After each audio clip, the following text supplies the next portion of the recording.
Good evening and welcome, everyone. I'm Steve Donovan, the Director of Alumni Relations at Trinity College. Thank you for taking a break from your holiday shopping or preparations and joining us for tonight's Trinity Authors Series program, giving us the opportunity to celebrate another successful alumni author, Peter Kinzler, from the class of 1964. Tonight, we're fortunate to be able to call on a close personal and professional friend of Peter's and a fellow alum, Dick Gann, from the class of 1965, to moderate this conversation.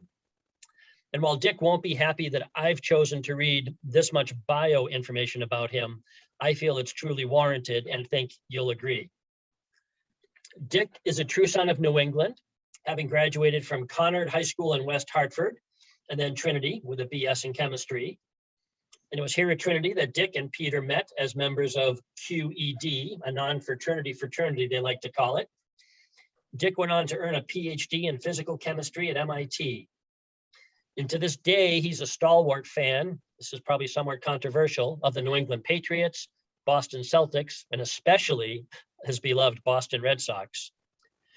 Always interested in academics, while at Trinity, he also developed lifelong loves of folk and big band music, foreign languages, and the game of squash. To his disappointment, however, he left Massachusetts just as the state was finalizing its no-fault auto insurance law. Dick spent 2 years at the University of Pittsburgh as a postdoctoral fellow studying atmospheric chemistry. However, his advisor was better known for his work on combustion. And in 1972, the Naval Research Laboratory in Washington, D.C. hired Dick to perform fire safety research. 4 years later, he transferred to the National Bureau of Standards, now the National Institute of Standards and Technology, or NIST. He was never sure how long he would stay in one field and with one organization, but he formally retired from NIST in 2012, having risen to Chief of the Fire Science Division. He continues to provide technical support to NIST fire research. He's a firm believer that serendipitous opportunities abound and that pursuing them can lead to excitement and satisfaction. As a result, during what is now a 50-year career in fire safety, he has been in the middle of some important and fascinating issues. He wrote the government's report on how the 3 skyscrapers collapsed following the attack on September 11th, 2001. He was a leader in the search for alternatives to the ozone-depleting halon fire suppressants, which were used to protect valuable assets ranging from computer rooms to the world's great libraries. His team developed the science for regulations that have reduced the likelihood cigarettes would start fatal fires. His efforts have been well recognized domestically and internationally in both the research and safety communities, and his textbook, Principles of Fire Behavior and Combustion, has sold over 25,000 copies worldwide. Dick and his wife, Debbie, live in Silver Spring, Maryland. He has 2 sons and 3 grandchildren, and it's my pleasure to say thank you and welcome to you, Dick. Well, thanks, Steve. I'd like to add my own welcome to the members of the Trinity community and our guests. I'm looking forward to spending an hour with you talking with my friend and classmate, Peter Kinzler, about his career and his new book, Highway Robbery, the 2-decade battle to reform America's automobile insurance system. I'll start with a few questions for Peter. The latter part of our session will be open to questions from our listeners. If you have a question for Peter, please use the Q&A feature of Zoom, identify yourself by name and class or other affiliation with Trinity. We'll get to as many as we can within our allocated time and maybe be able to respond after the fact to those who we wish. Peter and I entered with the class of 65 and soon joined Q.E.D, which you older members of our audience will recall was a non-Greek, non-fraternity. Peter managed to graduate in 3 years with the class of 64 with a major in European history and a minor in psychology. He was also sports editor of the Tripod. He proceeded to Columbia Law School, from which he graduated in 1967. Peter then moved to Washington, D.C., to work at the Appellate Court Division of the National Labor Relations Board. 2 years later, he started a 25-year career as a staffer on Capitol Hill. Now, the late 60s and the 70s were an era of great social growth, and Peter was in the middle of it. By the late 1970s, he had risen to be counsel to the Consumer Protection Subcommittee of the House Commerce Committee and had the lead responsibility for federal no-fault automobile insurance legislation, as well as other consumer bills. 1980 signaled a change in the mood in the US, and the Republican surge included the defeat of 3 of the members of Congress for whom Peter had worked. He was able to move to the Senate side of Capitol Hill, where he spent 12 years as a counsel and staff director of the Consumer Subcommittee of the Senate Banking Committee and as legislative director to our own Connecticut Senator, Chris Dodd. In addition to his work on all major banking bills during that time, he worked on legislation to create compensation systems for injuries caused by defective products and by childhood vaccines. He ended his Hill career as staff director of the Financial Institutions Subcommittee of the House Banking Committee, shepherding through the last federal funding for bankrupt savings and loans institutions, as well as the Regal-Neal Interstate Banking Bill, which, among other things, set federal rules for banks expanding across state lines.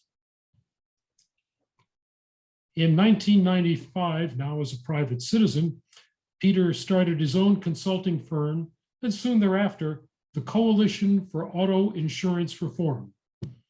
For 6 years, this coalition advocated for passage of the Auto Choice Reform Act, legislation to give motorists a choice between state auto insurance law and a federal no-fault option.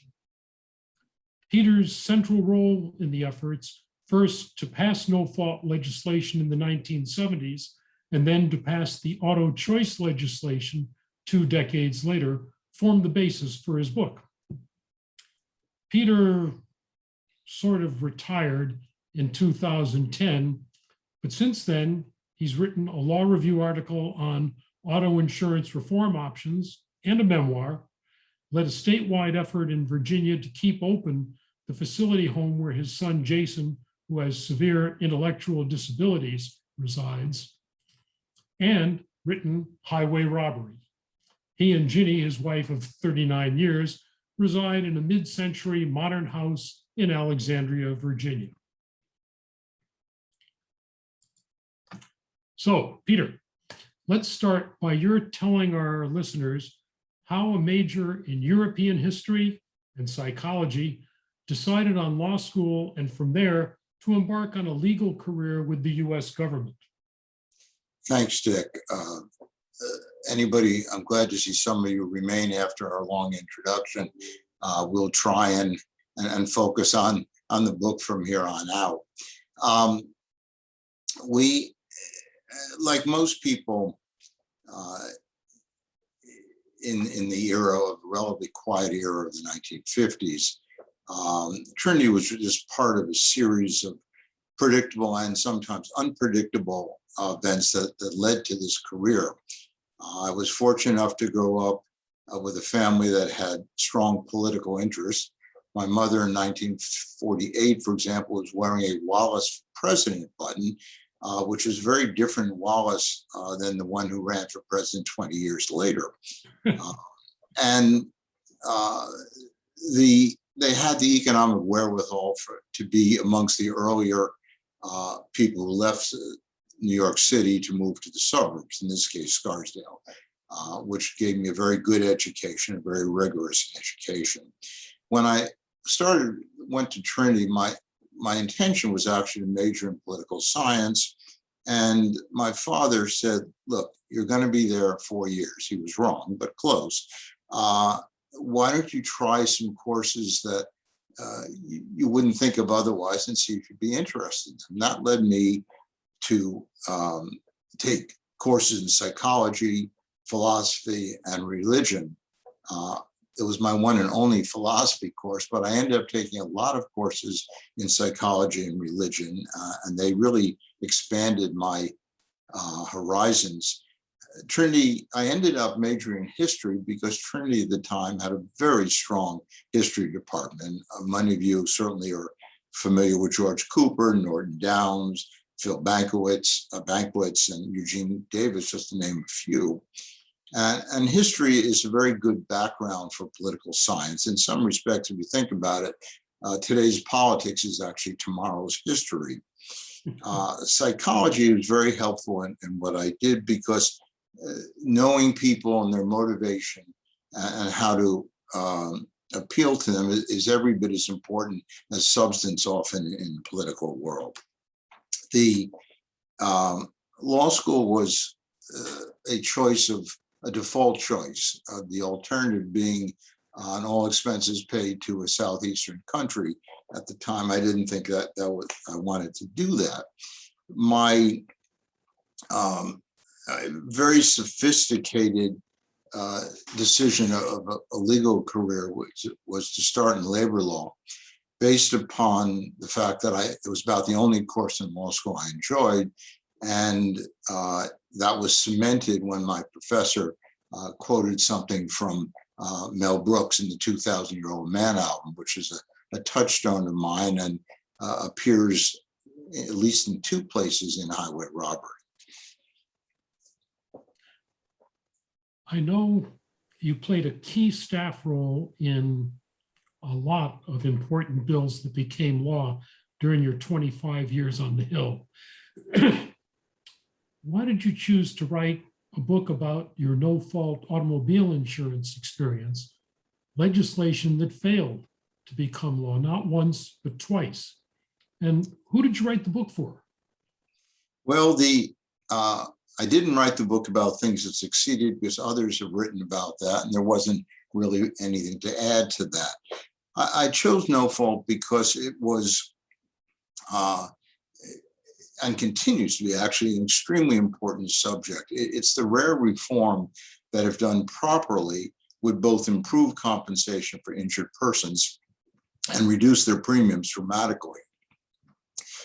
Secondly, in these fraught political times, the book shows, I think, how Congress can and should function if and when we work through the present extremely fraught times.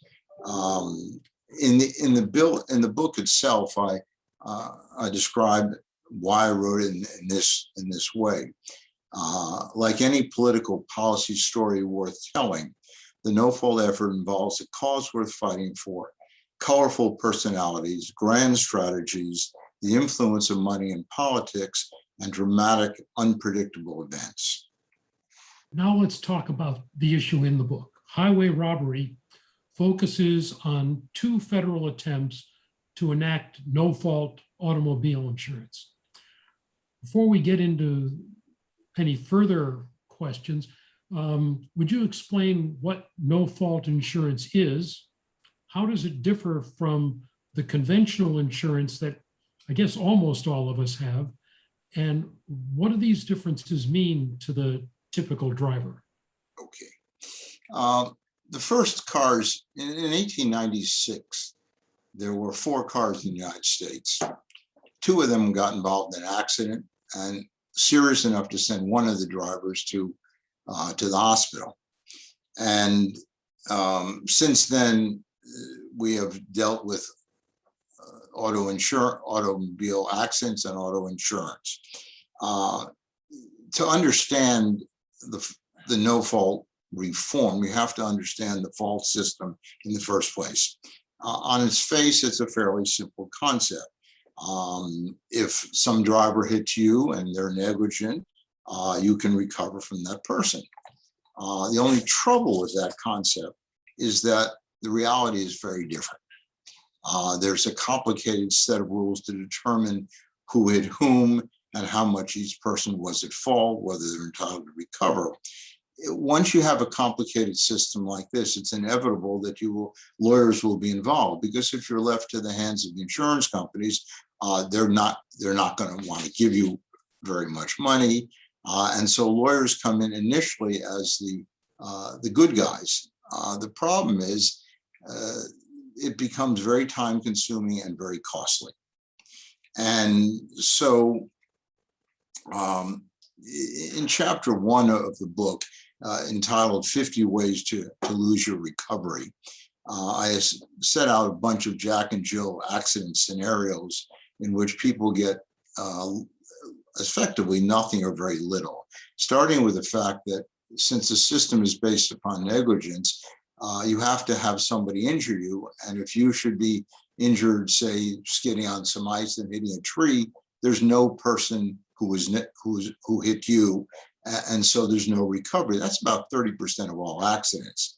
And hit and run situations, nobody is negligent. There are partial fault situations and all sorts of complicated doctrines.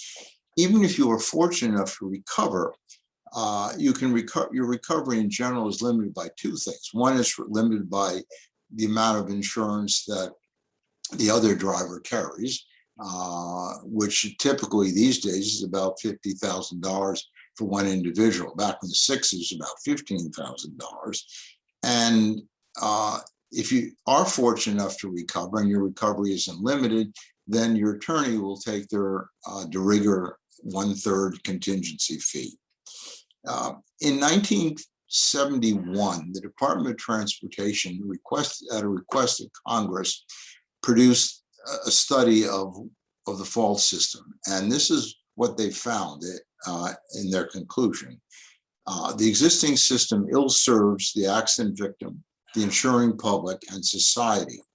It is inefficient, overly costly, incomplete, and slow.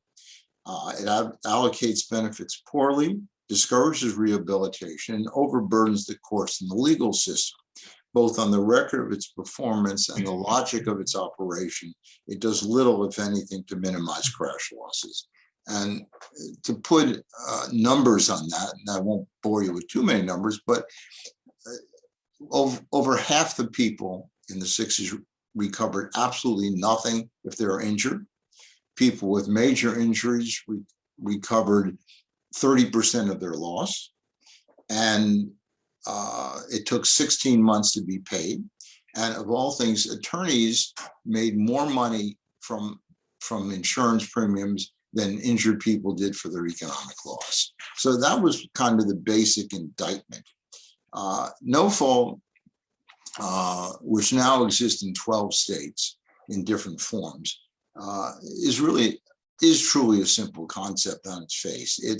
It's simply another name for the insurance that pays all losses without regard to fault. The kind of insurance that you have most typically, so you have in your health insurance, your homeowners, and even major parts of your auto insurance in terms of collision, comprehensive coverage.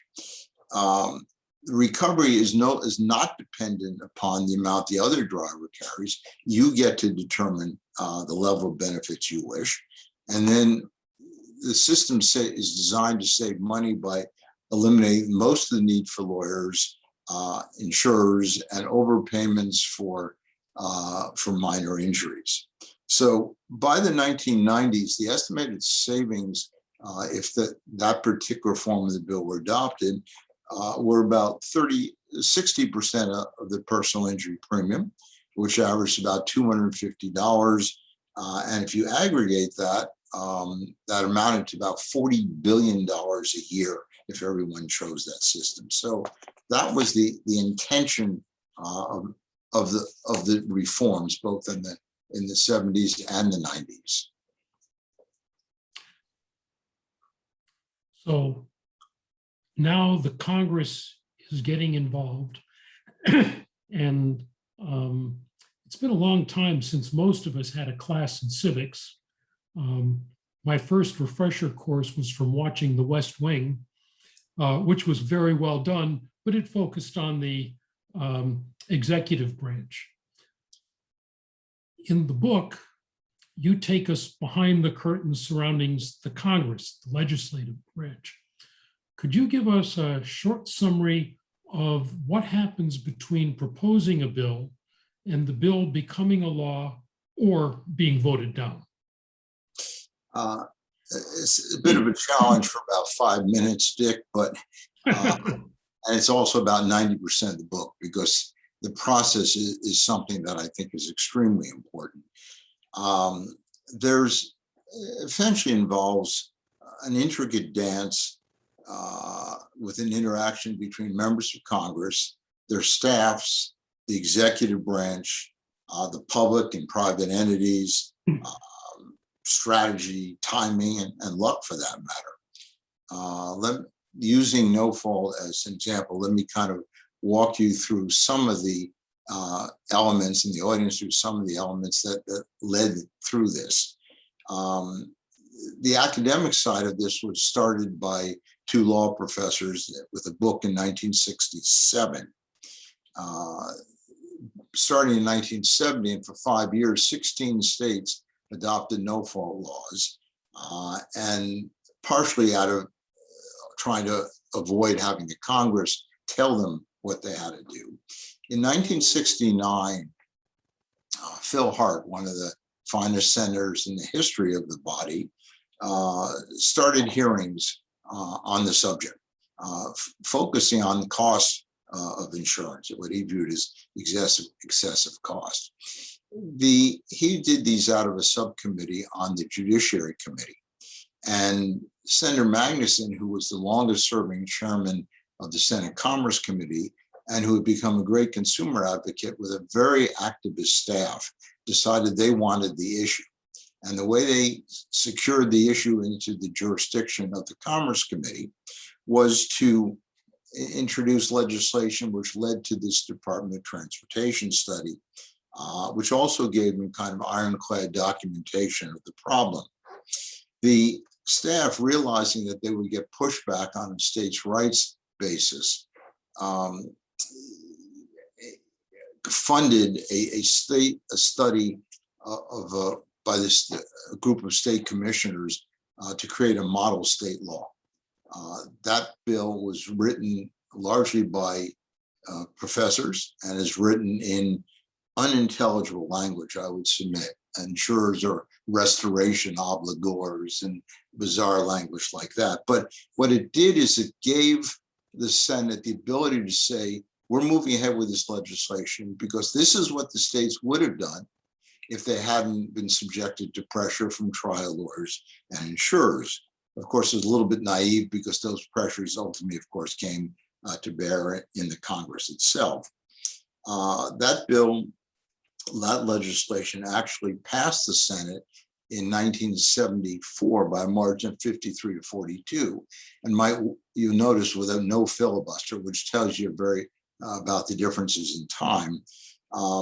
Any hope that it might have become law was dashed by the Nixon impeachment, which just ate House time alive.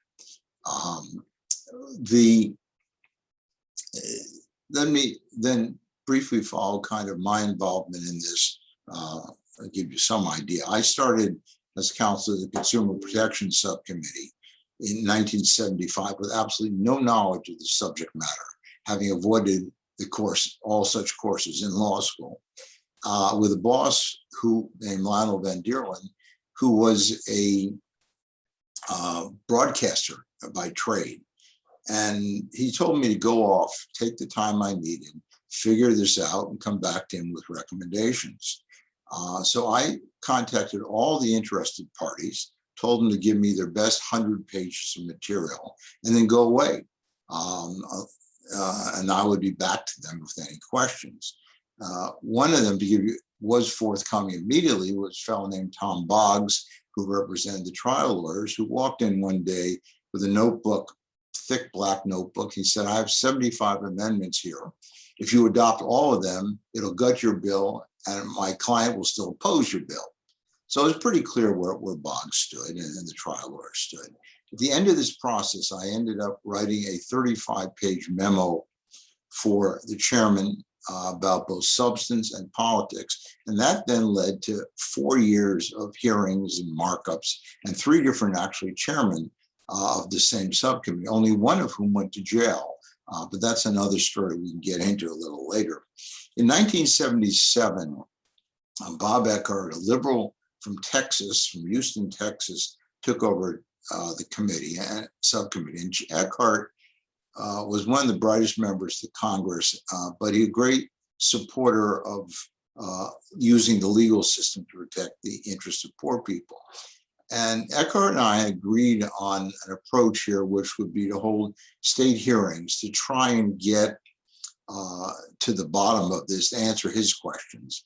And so we ended up going to holding 3 state hearings in no-fault jurisdictions, in Massachusetts, in Florida, and in Michigan. And at each place, I guess in New York as well, each place we went, Eckhart would open the hearings with his questions, trying to find weaknesses in the no-fault system. And then the other members would ask questions. And then as the staffer, I was permitted to ask questions at the end. And Mr. Eckhart would try to shoot down, find holes in the no-fault, and then I would try and resurrect them and respond to that. Despite the fact that, in a sense, I was challenging his views, he was interested in getting to the bottom of the issue here. He never cut me off. Even when after hearings, we would go out to dinner with law professors who were supporters, and Eckhart knew exactly what I was doing.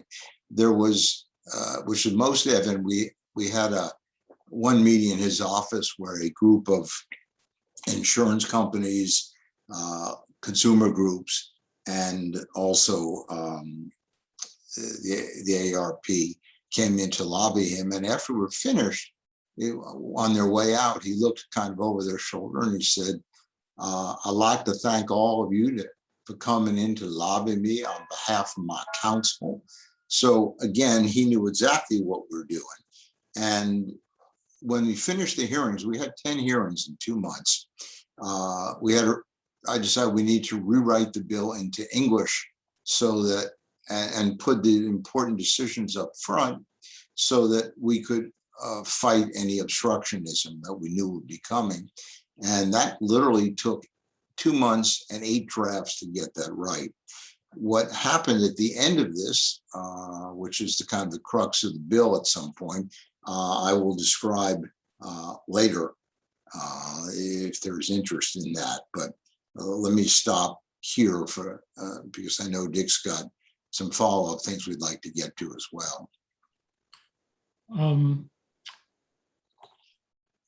Who were the major contestants in these battles over enacting no false insurance in the 70s and later in the 90s?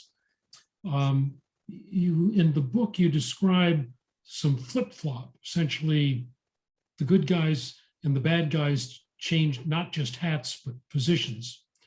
How did such a large change in the contestants take place? And what do you think it tells us about today's Congress? The 70s, when in the House were almost exclusively Democrats. In the Senate, it being a more collegial body, certainly at that time, there was substantial Republican support as well. But if you look overall, certainly Democrats in the House were the major supporters, along with consumer groups, with the conspicuous exception of Ralph Nader, the AARP, unions, and a portion of the insurance industry. The industry was split. The opponents were the other portion of the insurance industry, and most importantly, from a political perspective, the trial lawyers. The bill really reflected probably the single greatest consumer decade in the history of the Congress. It was a time when Congress enacted the Environmental Protection Agency, OSHA, NHTSA, Consumer Product Safety Commission, ERISA, and this was the last of it. And this was the federal government telling people what was best for them. Despite the fact that no fault came to public attention as a way of saving money, the supporters decided they wanted to have the as many benefits, as high benefit levels as you could have. And so minimum federal standards, which the bill was called, was included unlimited medical benefits. This reduced any kind of premium savings, but it also had the unintended impact of harming poor people who could barely afford any insurance, nevertheless so-called Cadillac insurance. In the 1990s, as Dick suggested, it was almost like Alice in Wonderland, as if I'd kind of gone through the looking glass, and supporters and opponents largely flipped. All of a sudden, the supporters were conservative Republicans, Mitch McConnell and Dick Armey, who was the majority leader and one of the Tea Party leaders in the House. And what brought them their interest was the bill had changed from having high benefits to relatively modest benefits, eliminated suits for pain and suffering because they were the cause of so much fraud, ongoing fraud, and gave people the choice both as to the level of benefits and which system they wanted, the no-fault system, federal no-fault alternative, or the state system, and gave the states to opt out entirely. So it was a bill that fit the times of the Republican leadership in the 90s and 2000s. And the only Democrats essentially left were people who'd been involved in the 70s, Joe Lieberman and Pat Moynihan, and outside them, Mike Dukakis. The Democrats were both naturally suspicious of this conservative Republican leadership, but the consumer groups switched also. And they did so for reasons that we'll get to, I think, in a few minutes, but not good ones. They were getting enthralled very much to the trial lawyers, just as most Democrats had become. And so it led to a situation, for example, when I went into Senator Tom Harkin's office once, a liberal Democrat, his staff fellow said to me, Senator Harkin might well vote for the bill on the floor, but don't ask me to co-sponsor the bill, because that's just asking the trial lawyers to get after him. So we had this really almost complete reversal. It was mind-numbing. In the book, you finger two, I'll call them villains, who drove the failure of both attempts. You mentioned the trial lawyers, collectively referred to as the bar, and Ralph Nader, known to all as a consumer advocate. How would you describe their motivation, their honesty, and their regard for the American population as a whole? Well, the lawyers had fairly obvious interest. In 2003, most recent time the Joint Economic Committee estimated their revenue from auto cases. The revenue was $12 billion a year. And the defense lawyers in turn also made $5 billion a year. So this was pure self-interest. And as a lawyer myself, it distressed me that the trial bar would be looking out for their interest at the expense of what in these cases were not their clients, but their potential clients. And they did everything they could to sabotage the effort, and succeeded in a lot of different levels. Nader's opposition seemed odd at first, but I ended up speaking with a lot of people he had worked with in the consumer movement. And the story essentially was this, that Nader and the trial bar had this alliance, and they traded information back and forth. And Nader felt that the trial bar were necessary to both participate in hearings before the National Highway Traffic Safety Administration to get safer cars, and to bring class actions against the auto manufacturers. One of Nader's closest allies, and a friend of mine as well, said one night he spent an evening with Nader debating NoFault, because he was a big NoFault supporter. And at the end of the evening, he said, well, Nader said, well, maybe NoFault's better, but if the trial lawyers can't get money from the auto cases, where will they get the money to sue the auto manufacturers? I find that very satisfying response from a man who has held himself out as so principled. You mentioned that there are some states where no fault insurance is or was available. How's that worked out? Well, as I said earlier, between 1970 and 75, 16 states adopted no-fault laws. 4 of them have since abandoned them, but Connecticut, for example, had a no-fault law for about 20 years, and it provided only $5,000 of benefits, way too low, and had permitted people to sue if they suffered $400 worth of injuries, which was barely, a speed bump for lawyers and, frankly, some dishonest practitioners, medical practitioners. Most of these laws initially were undermined by the trial bar finding ways to keep more lawsuits in the system. So in New Jersey, New York, you could sue for serious or permanent injury. Permanent injury could be a 10% loss of use of a pinky. And if you look at their no-fault laws today, they have good benefits, but the portion of the system going for lawyers is actually higher than the cost of the system for the no-fault benefits. So they all work in terms of providing more benefits faster, but those are unnecessarily expensive. Michigan, which was based upon the federal system originally proposal, had unlimited medical benefits and tight restriction on the right to sue. And that restriction has held effectively to this day.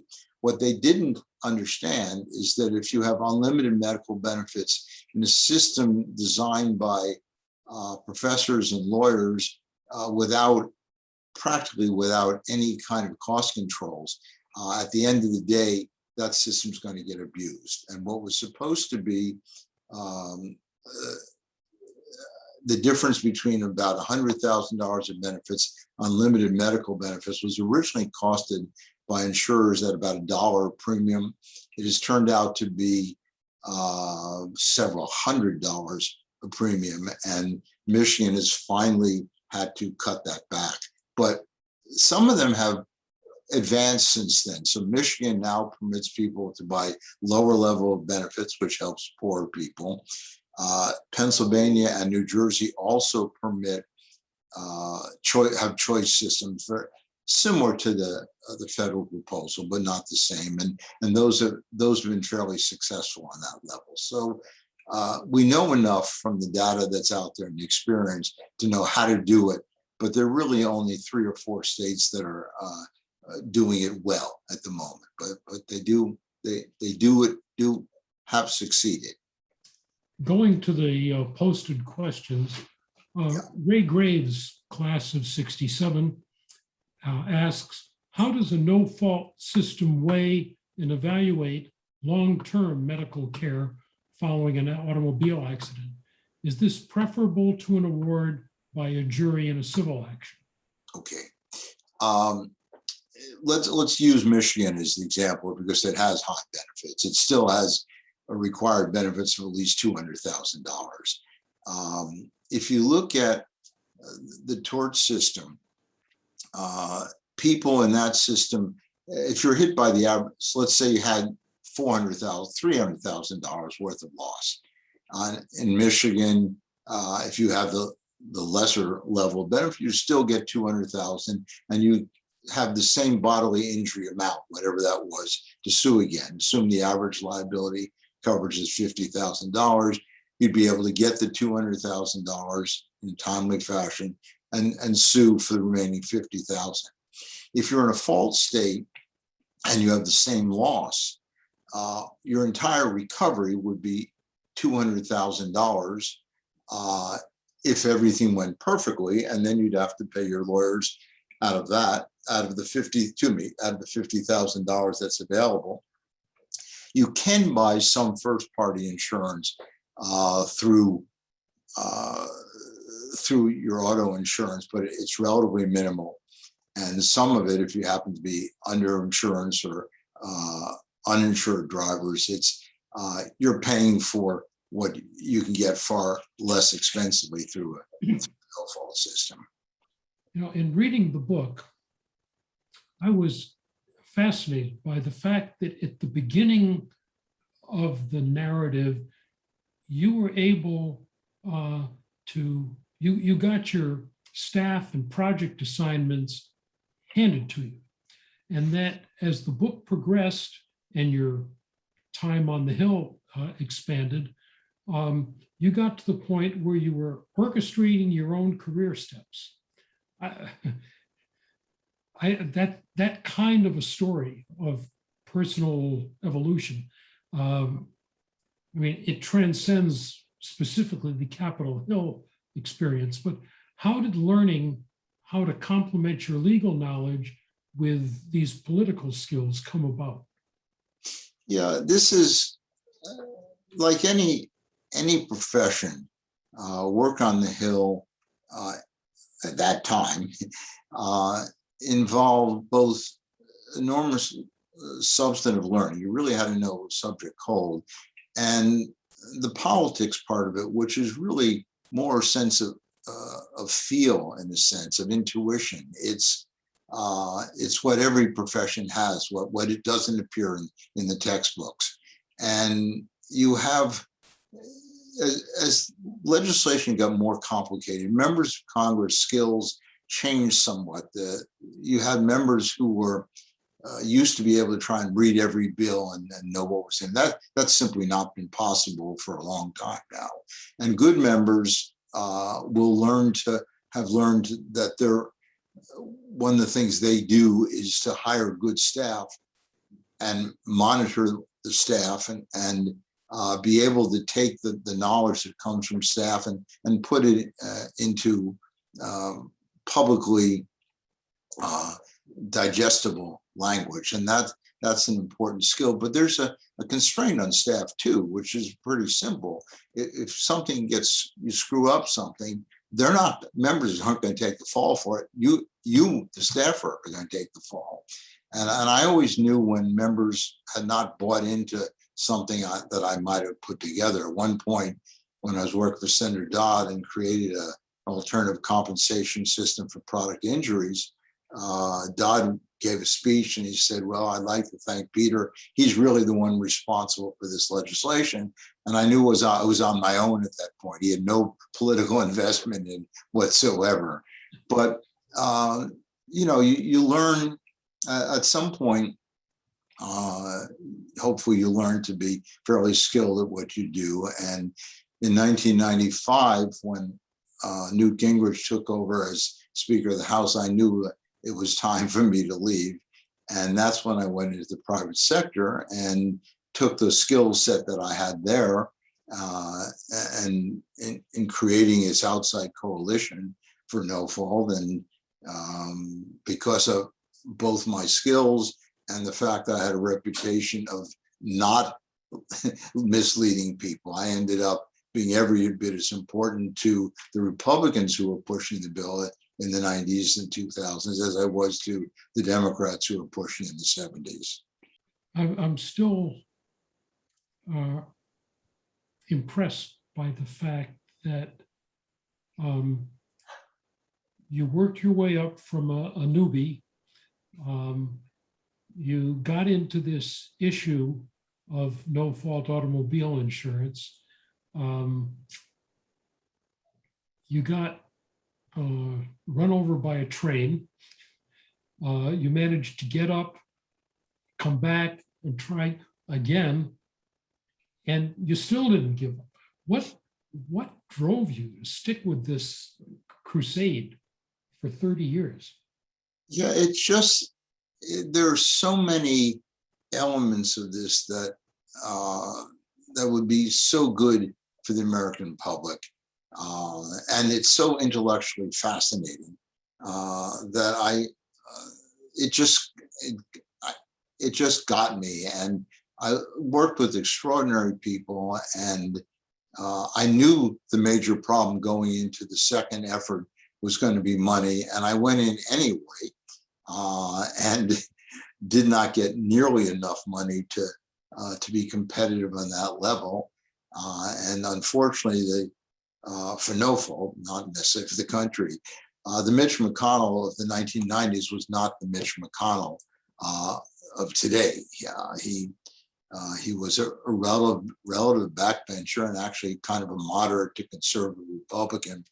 And Dick Armey, even though he's the majority leader, was not the chairman of the committee, so he couldn't drive the issue. But it's one of those issues where I ended up annoying an awful lot of my friends, and particularly in the 70s, because any subject they raised, I could find a connection to NoFault about. But it really does have potentially extensive benefits for society, and I just thought it was worth doing it. It wasn't as if I did it to the exclusion of other things. I still did plenty of other things, but I committed an awful lot of time to it. And if what I've done is left a kind of a time capsule for when we are in a less fraught political environment, well, that I think would be of value. I hope it would be of value. Well, I happen to agree with you that if you don't document it, the next guy who comes along hasn't got a clue. I mean, he's another 20-something going to work on the Hill. And so there is incredible value in having the kind of not just overt, but the backroom stuff that's in the book. You think there's a realistic hope that maybe there will be one of these third-time lucky outcomes? And right now, in general, the individual voters seem to be very much one, at most two-issue voters. Furthermore, there's these high-profile and really high important demands on us. Climate change, immigration, voting rights. You think no-fault insurance has a chance of showing up again, maybe as a rider on another bill or what? Yeah, there's at the end of the book, I speculate with 4 different scenarios, and with some measure of amusement involved in them as well. One of them is simply the Republicans controlling all branches of government and deciding to push the bill through in a way of cutting off trial lawyer money for Democrats, which would certainly not be beyond the pale. Secondly, and more challenging, it would be, and it's certainly not possible these days, but hopefully maybe a few years from now, is to look at the interests of the different parties. So you have the Republican, all the issues that brought the Republican Party to the bill in the 1990s, or many of them, are there today. And so and on the other end of the spectrum, you find our studies showed that over 30% of low-income people's income in Maricopa, citing Maricopa County, Arizona, 30%, they're spending 30% of their income on auto insurance. And if you can reduce that number to a tiny fraction of that, then they're in a position to spend that money where they need it far more. And so what I posited was a crazy kind of scenario in which you had AOC on the Democratic left realizing that how much good this would do for her constituents and poor people, and then pick somebody specifically, Chip Roy, who's one of the most conservative members of the House, to support it because of what it would do for the same value that brought the Republicans to it in the 90s. But I picked Roy for more reasons than that. It's one of the kind of things you have to do in politics. Chip Roy went to the University of Virginia Law School, which is where Jeff O'Connell, the father of NoFault, really taught. And when in 2004, Chip Roy, then a legislative assistant to Senator John Cornyn, handled the NoFault issue for Cornyn who introduced the bill, and I worked with Chip Roy at the time. So that's kind of a second scenario, hard to imagine today. But the one more is worth just mentioning briefly is that as Democrats try and increase health insurance benefits for people, there is a potential huge offset against the cost of more health insurance benefits. And that's addressing the issue of what happens when who pays health insurance or auto insurance when there's in an auto accident. And at the moment, you have most recent statistics show that like $8 billion, Medicaid and Medicare pay $8 billion for people injured in auto accident, much of which could be recaptured if you had no fault system to do so. So there are plausible scenarios in this congressional climate. You're not going to get anything done, but hopefully you can.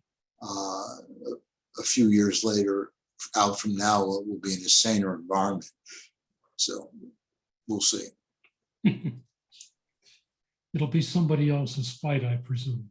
I hope so. One of the purposes of the book too is to get people to be consider taking on the fight. I might add, Dick, one thing too, which is that in writing the book is it's about two serious subjects in a sense, low fault and the political system, but it's written in a fashion that is much more casual than you would certainly see in a textbook. I wanted it to be accessible to the average bright reader, or certainly anybody on this call, because if you can't write something in a language that the public can understand, then there's no way they're going to get behind it. And that, as I mentioned earlier, the book actually has two references to Mel Brooks, to the 2,000-year-old man, something my good ex-roommate Ed Gamson would appreciate. And a lot of the titles are not only the titles, but the book itself, as you know, is written in language designed to make it easy for people to read. Yeah, I know when I picked up the book, it was somewhere around 9 or 10 in the morning. And I did have to take a break for lunch. But other than that, I mean, in the first chapter, you tell us how it's going to come out. But, you know, it's sort of like one of these movies where the first scene is the hero getting shot. And then you go through the whole movie and you find out how this all came to be. And maybe he wasn't actually shot, whatever. Anyway, come late afternoon, I finally closed the cover because I'd finished it. It's a fun read, not just informative. And I hope more people read it. Believe me, it's a lot easier after reading that book to understand no-fault insurance than it is to understand climate change. As Jeff Lucano had a wonderful sense of humor after years and years of struggling on it. At congressional hearings would often say, you know, if I realized how difficult it was going to be to pass no-fault insurance, I would have chosen something easier like reforming the Catholic Church. So. Yeah. Yeah. Well, thank you, Peter. That was a great discussion. Let me turn it over back to Steve, and we'll take it from there. Great. Thank you, Dick. And thank the audience very much. Thank you all for tuning in.